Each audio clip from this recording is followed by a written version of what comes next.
Thank you, Madhuri. A pleasure to be back. And I'm really excited with this session. We have the poster boys of the startup ecosystem, uh, founders who have created unicorns and sunicorns, great companies out there, sharing with us their mantra on how they did that. So welcome Hari, Manish, Pranjal and Sanjeev. Welcome to the session. Uh, when we talk of hyper growth, I mean, we are not talking about 25% per year, 30, 40% a year. We are not talking about, a little bit higher than that. We are talking of potentially doubling every few quarters, right? And that's in a way almost, and at scale, it's not small, at scale. So it's really like, if I were to do an analogy, a little bit like the Formula One race. But I suppose the pit lane is a little bit more chaotic than what we see. So I'd love to hear from you. First of all, perhaps to start with, what are the companies that you have built? Maybe a minute each on that, and then we'll get down to the meat of it. Hari, why don't you go first? Sure. Thank you, Ashish. Pleasure to join everyone. Thank you for your time. So I'm Hari. I'm the CEO and Managing Director of Property Guru. I'm based in Singapore. We run Southeast Asia's largest property technology business. We have consumer property marketplaces similar to ones in India, but we run it in 5 different markets. We're a market leader in Singapore, Vietnam, Malaysia, and Thailand. We also run a business in Indonesia. But in addition to this, we sell software to real estate developers, software to banks and valuers. We have a mortgage brokerage business in Singapore. A lot of our product, the opportunity for us in scaling up this business is not just in providing marketplaces to drive transparency, but also workflow automation software, become the single source of truth when it comes to real estate data, and truly creating more transparency and efficiency in the property sector. We were founded about 14 years ago in Singapore, one of the Singapore's first wave of startups, much later than the digital age came to Singapore actually many years after India. But 2007 is when Property Guru was founded, and it's about 14 years old now. And we're pleased to say that we're still not just alive, but continuing to thrive and grow well. And a pleasure to join all of you and learn from all of you. Thanks, Hari. Manish, you've been here several times, so welcome back. And can you share your story? Ashish. Hi, everyone. I'm Manish. I co-founded Purple. It's India's leading marketplace for beauty and personal care products. We started about 9.5 years ago. We started when most people didn't believe in vertical e-commerce. Today that seems to be like the buzzword. Along the way in our journey, we also gave birth to a few D2C brands based on data that we were capturing from our consumers. Luckily for us, some of those brands have hit north of 100 crores mark and are transcending Purple. Look, very excited to be here and look forward to the discussion. Thanks, Manish. Pranjal? Thanks, Ashish. Pleasure again to be here with the co-panelists. I'm the CFO and head of M&A or Corp Dev for Eruditus. We are a global edtech platform, probably, will be one of the largest hopefully in the coming years as we are hyper growing. So this topic is very exciting, and look forward to some interesting conversations. The founder started the company about 11 years ago, primarily as an offline business to start off with, again, resonating some of the thoughts that Hari and Manish gave around vintage. So, as a company, again, we are very old. And 2016 is when, the pivot happened from offline to online. And as you said, rest is history. So today we are a platform which connects high quality universities to eager learners across the globe and work with brands like Harvard, Wharton, MIT, etc., powering their digital programs for working professionals and K-12 learners globally. We are spread across the globe. We have learners and teams sitting in the US, LATAM, India, APAC, China, Middle East, Europe. So outside of Africa, I think all the other geographies, we have sizable presence, and look forward to sharing some of the thoughts and areas around how we build that outstanding business. Excellent. Sanjeev, coming to you, can you just share how you got Meesho to where it is? Yeah, thanks, Ashish. Hey, everyone. Super excited to be here. So basically, we are building e-commerce for the next 500 million users, I'd say, in India. So Meesho, me and Vidit started this in 2015 with a mission of enabling or basically democratizing commerce for anyone, internet commerce for anyone in India. And yeah, we have presence in about 4,000 cities and smaller towns in India. We have leveraged entrepreneur network to unlock e-commerce for people who don't trust online even now. So this is what we are. Great. So with that, let's just jump into the meat of it. What are some of the pillars on which you really think, on which you have built your hypergrowth journey? Again, starting with you, Hari. Yeah, I think for me, the starting point is always talent. We are in a talent economy. My entire career has been in tech. And over 20 plus years, I can tell you the only thing that's common across all the companies that have been successful are the people. The technology changes, the services change, the industry changes. But we solve to make sure the best and brightest come and work for us. And we try and solve for the way we attract them is by promising purpose, not happiness. I think this is a lesson we learned the hard way earlier in some other companies. You promise happiness, and that's is going to make a lot of unhappy people. But I think instead, if you solve for professional purpose, have a clear sense of vision, and say, this is how we're going to contribute to the world, this is how we're going to contribute to your career.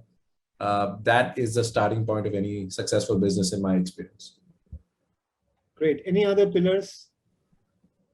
Yeah, maybe I can sort of chip in to say, again, if you look at the factor of productions, right, going back to our education days, talent, of course, is a key one, like Hari mentioned. But I think one thing which I would which I have seen the last few years, which has changed, is ambition, right? And I think that's very, very important. I've been an investor before in my previous role, and I think the key difference between what I call as a compounding founder and a simple founder is actually ambition and ability to spot weak signals, right? Because there are two ways in which you can hypergrow a company. One is you sort of have one product and you are able to then hyperscale it through either network effects or clicking a flywheel. And then the other way to build a hypergrowth company is to keep on identifying which are the weak signals in the market and starting to expand the core offering by entering into adjacent areas and keep on hyperscaling. And I'm sure a lot of the founders on this panel would realize that the first few years of their journey, when they were trying to establish product market fit, they were also trying to look at adjacent areas and figure out, where they should be. And I think the key in my mind is if the leadership has that ambition, and then to Hari's point, if you're able to then get the right talent to execute on that ambition, then I think you are able to scale. And I think that's probably different from what I see in the old age, production factory concept. Excellent, Pranjal. Sanjeev? Yeah, I'd say definitely talent and ambition are kind of most important ingredients, but I think having the right culture is almost as important, which kind of is, I would say, a very difficult beast to crack, because when you are in a hyper scaling phase, probably you end up making a lot of hiring and they're trying to retain the culture, or at least trying to define it outrightly, what works, what has been successful for your company right from the beginning, has definitely been one of the important factors which have contributed to success of Meesho, I would say. Sure. And Manish? I have a slightly different answer to this. I think founders' growth is one of the sort of, probably more ignored parts of it. When you start a company, you don't dream too big, at least not in our case. And I'm just sharing my point of view. And so over a period of time, how do you graduate into a leader? How do you graduate into a CEO? How do you let go of things? How do you let more people come in? I think just the founders growth element of this is something that I would really focus on. I think, founders of hyper growth or blitz scaling companies also need to scale alongside as their companies are scaling. And I think that's one piece that, I would really look out for. I mean, and continuously work on, at least for myself. I think that's a wonderful point. I think Pranjal, you spoke about leadership, and Manish, you spoke about continually growing. Let's come back to that. But let's take the biggest one out there, which is really people and talent. So what do you look for in people and talent, and how do you identify, hire so many people at scale?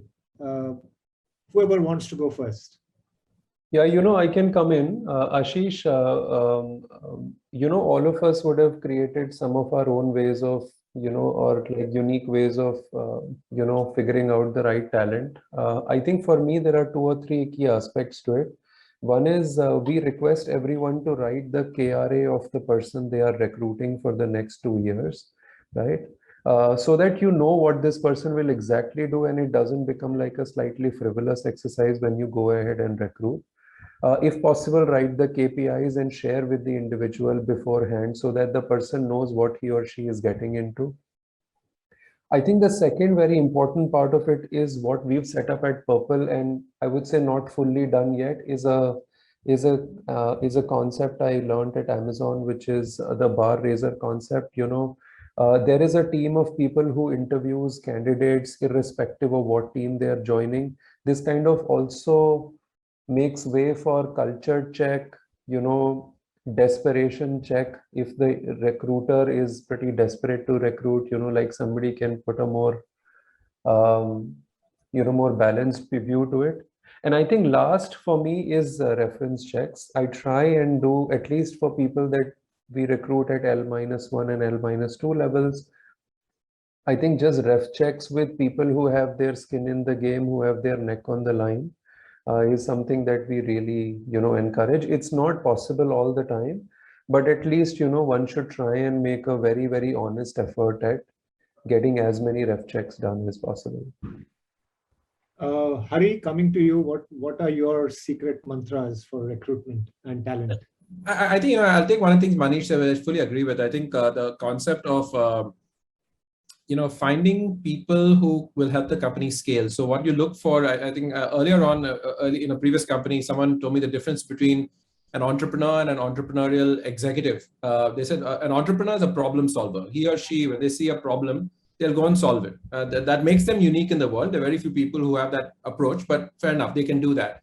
But what makes an entrepreneurial executive, or in my case, an entrepreneurial CEO, more effective is they know how to solve the problem, but they know how to hire people who can solve the problem. And they know how to hire people who can hire people to solve the problem. So I think, that's easier said than done, obviously. But I think there is an attitude of, is your approach to everything to go and solve it? Or are you willing to step back for a second, try and understand what is the problem you're trying to solve? And is you solving it versus you taking a little bit of time and getting someone the better approach? And I think that's one thing which a lot of hypergrowth companies struggle with is, there's the biggest cost they have is opportunity cost. Do I dare take my eye off the ball and sort of execution to stop and recruit? And I think the lesson is obviously for many of us who've been in companies for a long time, that's sort of a false trade-off you're facing over there, because the reality is you either fix it right now or the problem will fix you tomorrow. And I think that's the reality is you've got to pause at times and find people. And the only a final tip I'll give is, and this is hard to do, find people who are complements to your strength. Any good entrepreneur has a lot of self-confidence and I'd say positive ego, if you like, but you've also got to be aware of your weaknesses and find people who can complement you, so you can play on your strengths and they can play on theirs. Sure. Pranjal, coming to you, what are your takes on hiring talent? Yeah, no, I think similar sentiments. I think maybe a couple of points that I would emphasize more is what Hari was saying. We're looking for team builders versus individual contributors. I think that is extremely important. And sometimes, you get a really high quality talent, but or that he's or she's an individual contributor, not a team builder, right? So to Manish's point, we actually ask the candidates at a senior level, which are the kind of people you'll hire. Show us the profiles, right? So we go down to that level to say, okay, can you show us the profiles of your direct reportees? Sample profiles. Can you Yeah. mark out the people that you will bring on board if you were to get hired, right? So that gives us an idea of, what kind of quality of people, etc., that they have built, etc. So I think that is one which is important. And then to Hari's point, I think as a founding team and as a leadership team, what is important is to prevent groupthink, right? So how do you refresh every time, right? And there is it's actually a very interesting debate in some sense, because typically what you would want to always do is have the same value systems and get a sort of, to what Manish mentioned, get somebody to normalize the value system check, do the culture check, etc. But at Eruditus, we always want to take a few bets and say, okay, this person is not necessarily fitting into our culture, or our values is important, but not our culture. That's absolutely fine. But as long as it's bringing a very different perspective, let's take that leap of faith. And I think that is important, because some of these are extremely, they can go a little bit binary, but we've actually seen that they actually help you go in a very different direction, which, again, to my point of hyperscaling, is important because they get those weak signals from outside, which you sometimes become inert to as you are growing organically. So you need a Sehwag if you have a Tendulkar and a Dravid and Kumble later on, right? Correct. Good point there. Good point. I think Sanjeev, I'd like to you to answer that with a focus on the network that you have built. Right, you have built a massive network, and that involves recruiting people. So how do you go about doing that at that scale and make sure they deliver? Yeah, I think for us, of course, Meesho was kind of the pioneers of social commerce in India. At that point in time, entrepreneurs, or the ecosystem calls them resellers, were kind of in that budding stage where it started to set up their own online boutiques on WhatsApp, Facebook, etc. I think it was more about timing, but first we built a platform where which was kind of suited for them, for these entrepreneurs. Most of them are housewives from below tier 1 cities. They're able to kind of tap into this entire supply chain that we have built and then go on and sell in their network. I think the way we have done that is, I think it goes back to our values, which is one of the first values that we had since the beginning was user first mindset, which is because we did not have any parallels of this social commerce anywhere in the world.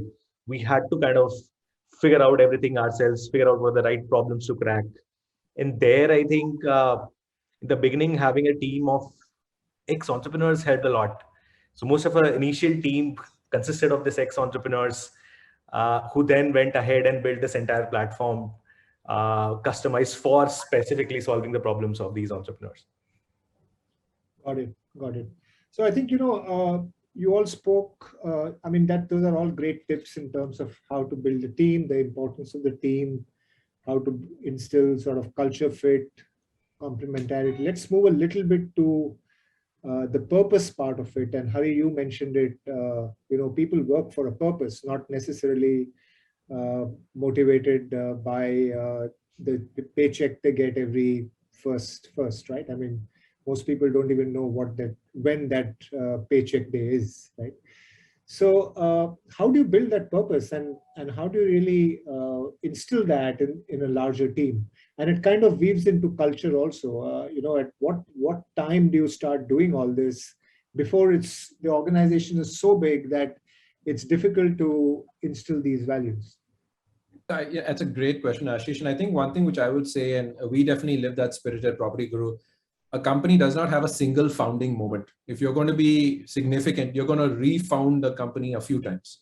Our company, when it was founded, I wasn't part of the journey. I was a consumer, right? I mean, I took over from the founders about 7 years in.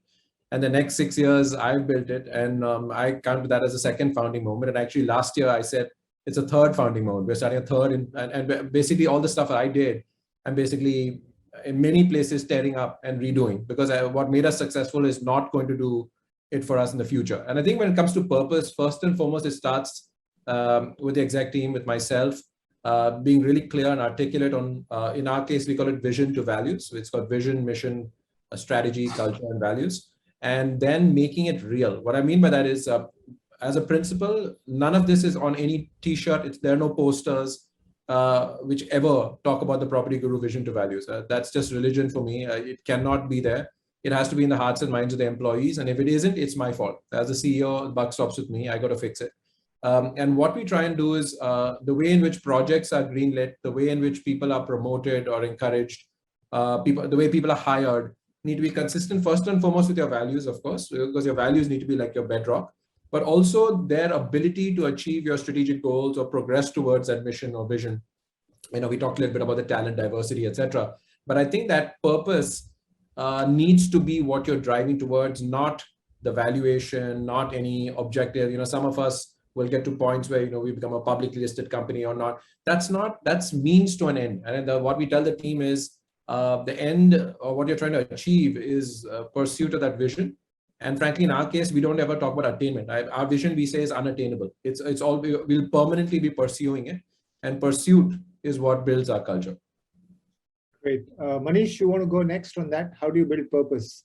And you've been, I've observed you, you've been very clear on what you want to build. So how did you instill that in the team when the rest of the world was trying to do something else? Ashish, in my case, it starts with ambition and impact. I think if you can make the impact of the thing clearer to people, I think people get driven on their own. Of course, there are certain values that the organization, as an organization, we share, and we try to uphold, those values as we progress in time. There are obviously testing times, along the way where, you get really tested on your values and other stuff. But I guess, for me, it starts with ambition and impact. I think if you have a very large ambition in mind, if you have a very large impact in mind, and if you have a very long-term sort of horizon of how you want to play, then I guess, a lot of those things then get instilled in the firm. One of the ways I've done this is, and I've been doing this now for the last year or so, is every year I ask our senior leadership team, how large do you think we can get, right? Without obviously influencing anything that, I would say. I also ask, one of the other things that I ask people, and I just randomly call people for 15 minutes, impromptu, and ask them, what do you think is going wrong? And what do you think could sort of improve? So, just the simple question of how large do you think we could get? What is the impact that we could create? I only ask this question for next 5 years, but personally for myself, I have it for next 15 years. So, I think just this massively long-term mindset, I think, is a super value add. I'll give you a perspective. You guys have been investors for many years, but if you look at it, one of our investors is Whirl Invest, Ashish. They're your co-investors. Today, I think the AUM would be north of maybe $5-6 billion. It only started with $300 million of capital. Another investor, a family office in India, started with perhaps $1 billion in capital. Today is about $12 billion of AUM. Will probably be $30 billion of AUM. I think just the point that I think one of the panelists mentioned here on who is a compounding founder and can you instill that compounding mindset in your rest of the team is very valuable, just purely from an impact point of view. But yeah, look, I'll pause here. Happy to listen to other people. Great. Let's move on to certain other dimensions of this hyperscale, hyper growth. And the next one is technology.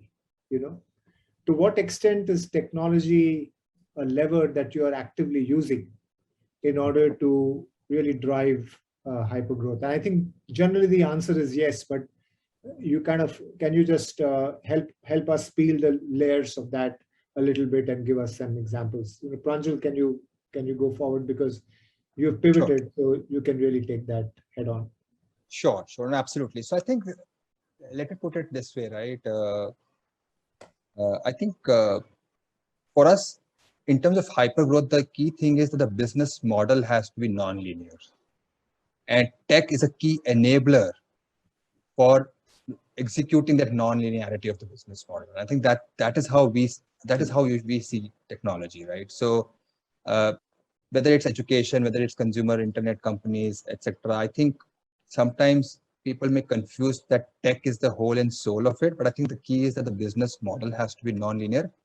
And then if you use technology to execute that, that's important. So I'll give you one example, right? So for example, for us, we're a global company.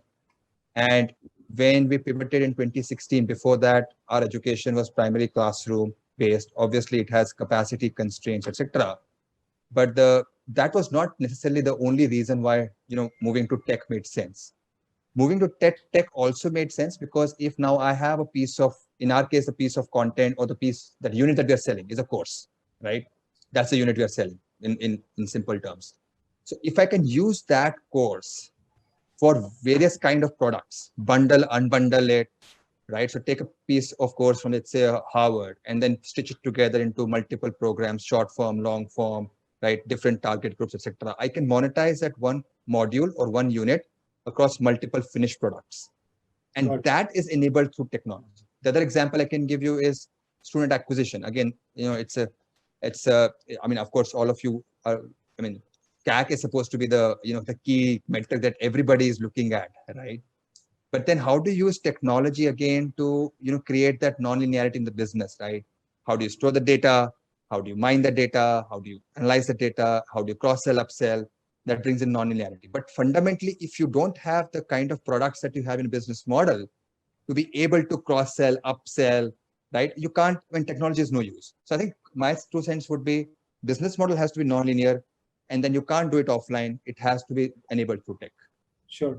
Sanjeev, you want to add to that in terms of technology as a lever for hyper growth companies? Yeah, sure. So I think ability to iterate quickly, which is innovate very quickly at scale, is kind of a strong moat.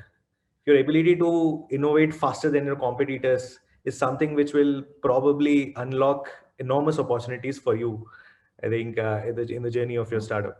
I think that is why we have kind of invested right from day one in building a great tech stack, a great tech team, invested a lot in creating that culture which is data driven. In fact, we had like behavioral analytics integrated right from day one for app. I think if you put these right, and then when you combine this with the right vision, which is bold enough and inspiring enough for the entire team, probably that is when you are able to kind of unlock opportunities, which puts you in a hypergrowth track, I would say.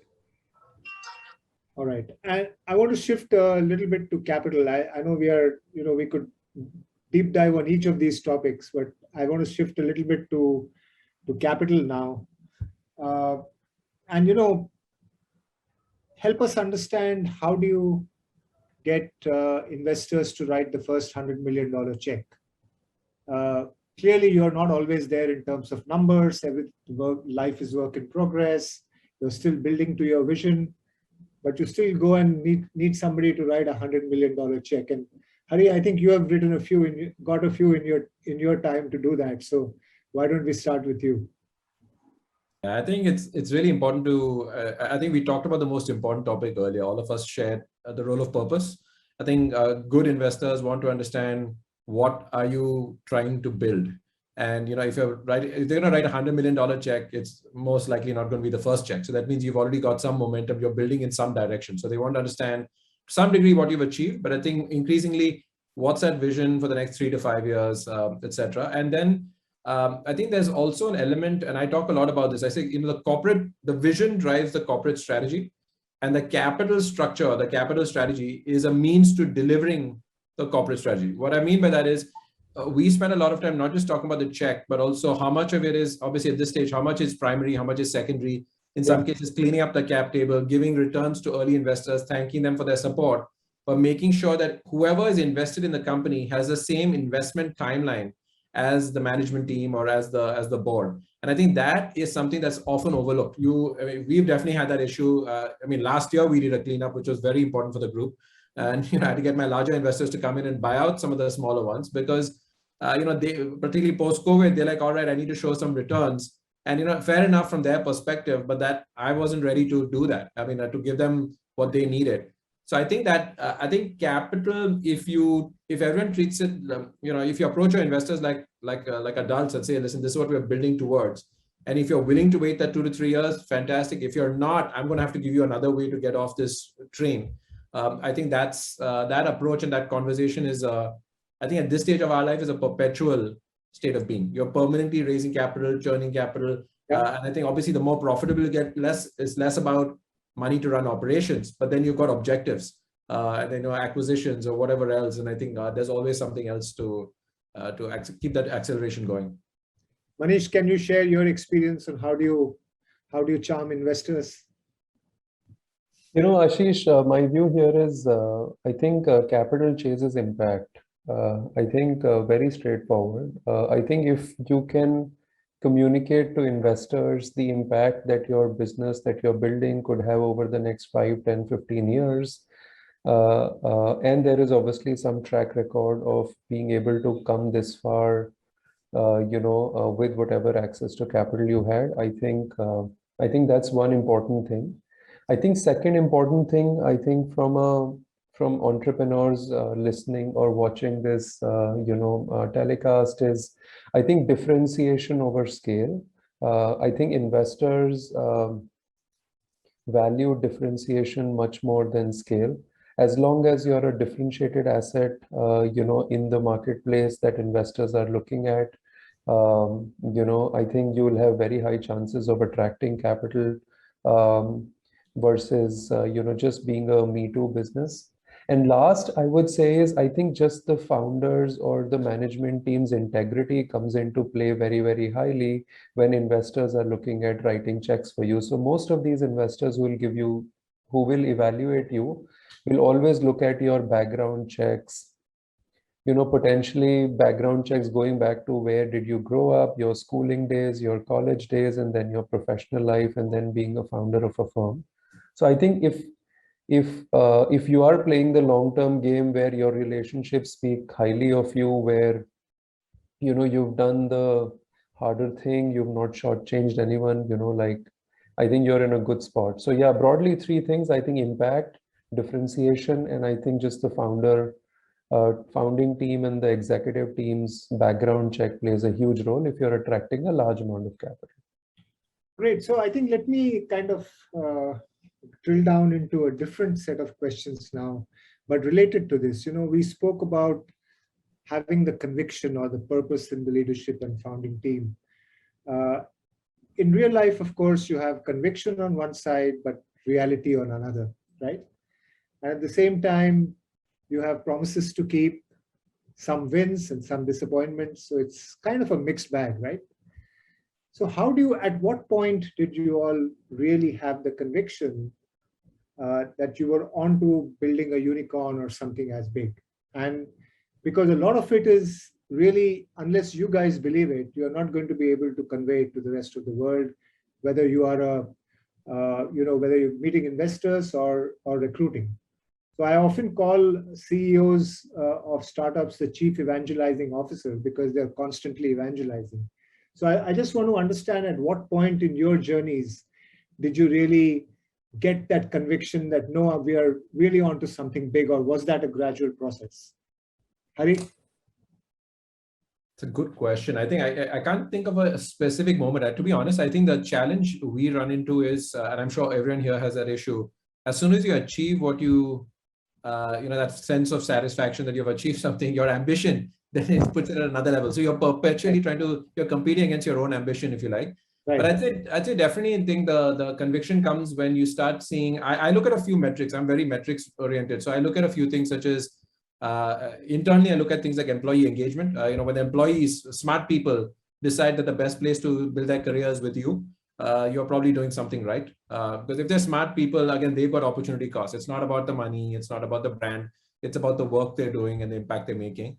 The second thing would be, I track sales cycle a bit like a hawk. I'm not a sales guy right now, but I think when we're launching new products, I want to know how quickly we're able to sell those products. So one thing which I periodically make the teams sort of talk to me about is how quickly are you able to convince someone to buy it?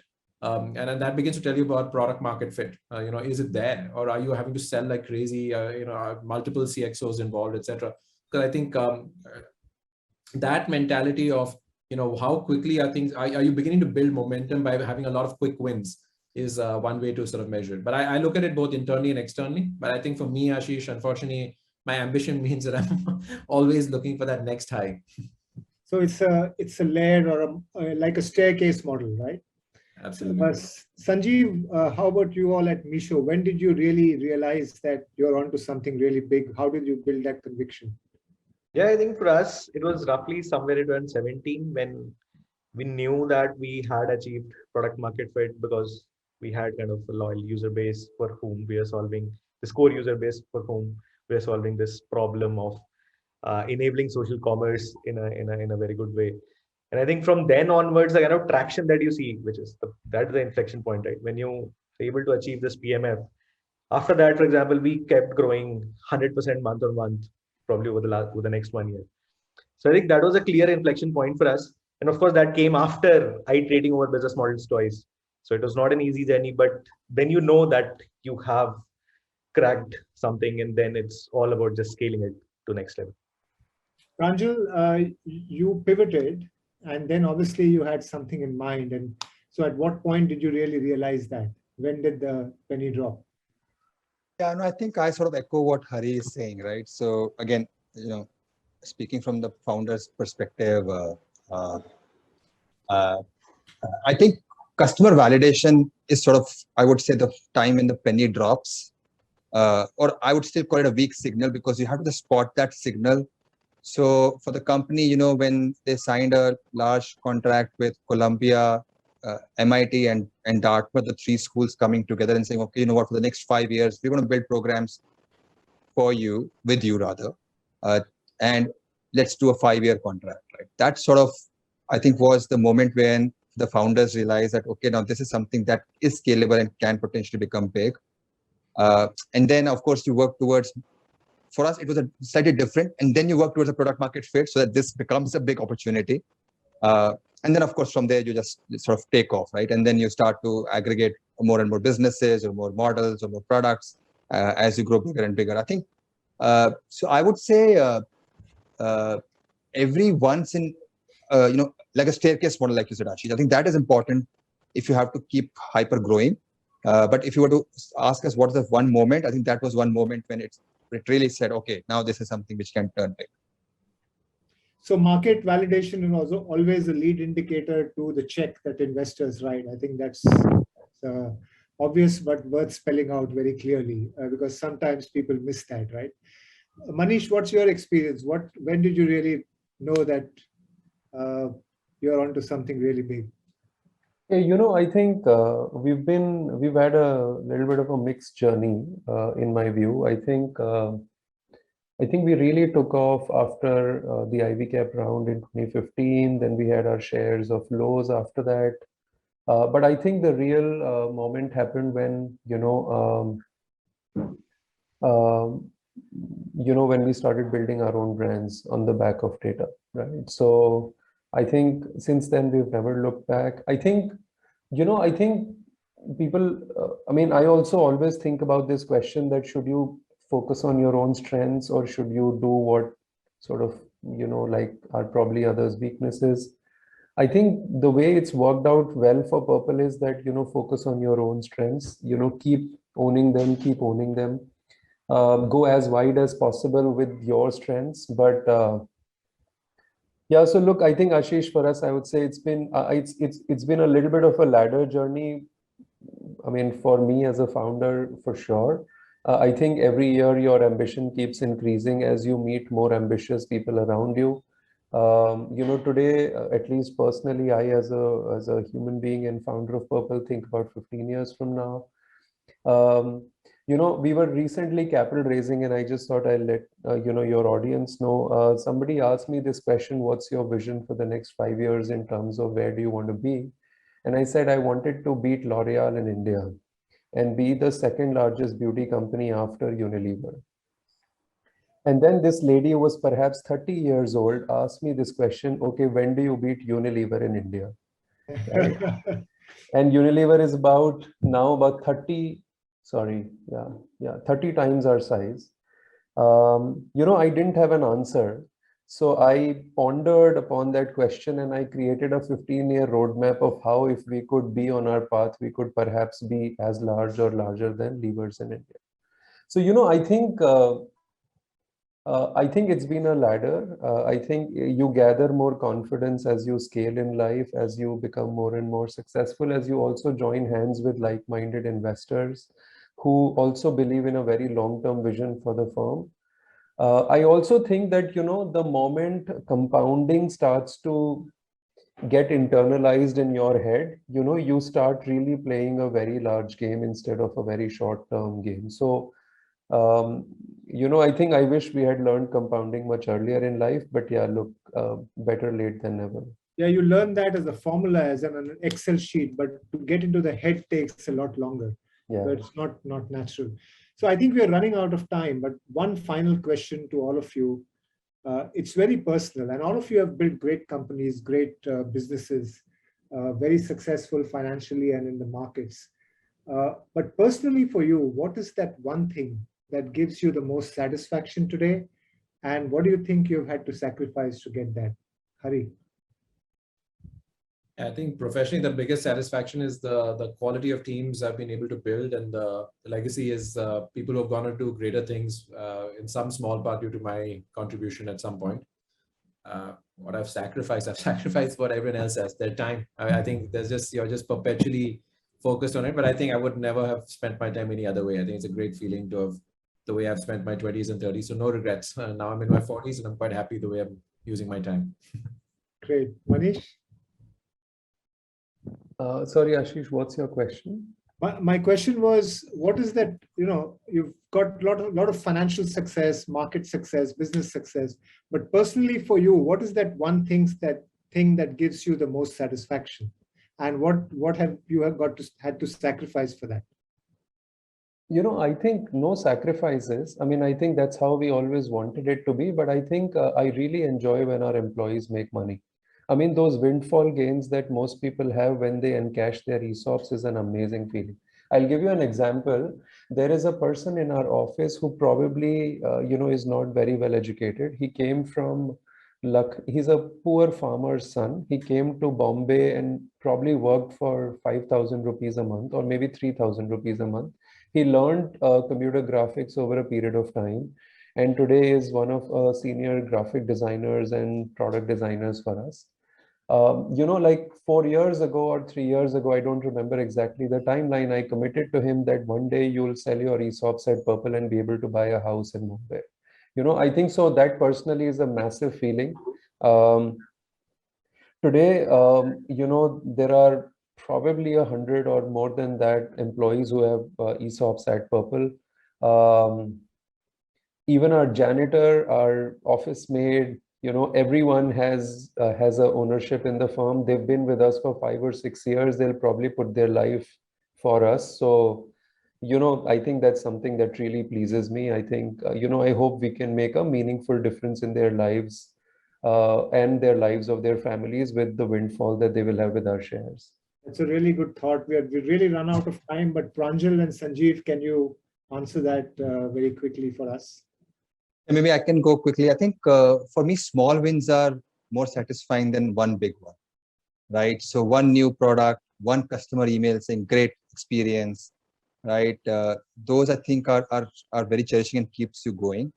Of course, the big ones everybody is proud of, but I think those small ones, which seem small but can become big later, I think that those are the ones which which keep us going, and also across the organization. So I think that's even more important, right? Because it means that we're doing something great across the organization. Sanjeev? I think for me, as an engineer, the kind of scale that we have, which is probably 100,000 queries per second on a crazy growth trajectory. But as a founder, I think what gives me more satisfaction is enabling millions of entrepreneurs to run their own business, right? Now they're able to contribute back to their household income. They're now known as a businesswoman instead of someone's wife or someone's mother, right? I think that is something which definitely keeps all of us motivated at Meesho, always. Thank you very much. I think this has been a very, very insightful session, very inspiring. Congratulations to all of you for building such wonderful companies. I know you all personally, so I know that you are all very inspiring people for many people out there. So good to see you all on the winning side. You always want good people to finish first. So best of luck, and thank you for sharing your insights on Ivy Cafe. Thanks, Ashish and the panel, for an Ashish. exciting conversation. Thank you. All right.